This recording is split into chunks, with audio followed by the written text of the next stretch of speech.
Ayan, at nandito tayo ngayon sa bahay ni Sir Federico Danao. Ayan.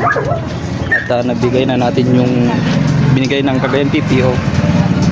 Ayan, mayak-iyak ako. At sana matulungan nyo ang ating kabarangay. Ayan. Tatay Federico. Ayan, magandang araw sa ating lahat, guys. At ay, nakapanglumo lang kasi ang isang kabarangay natin ay nasunugan.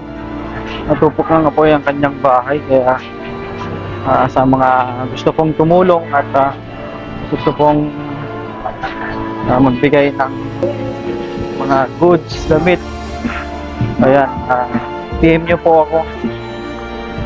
At sa mga riders community, mga club dyan, mga vlogger, kung gusto nyo pong tumulong, ayan, PM nyo po ako.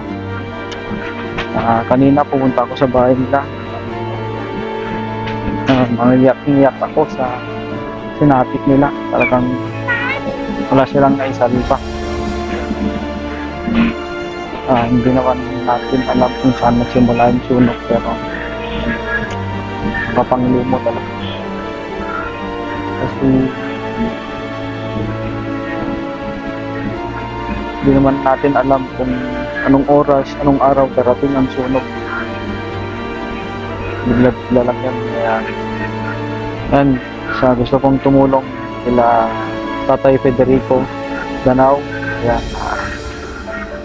pwede nyo pong puntahan sa Anafonan East, Tuguegarao City. Hindi kaya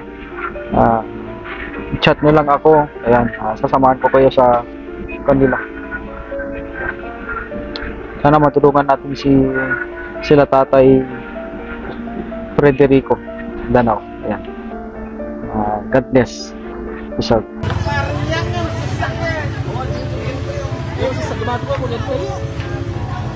Sa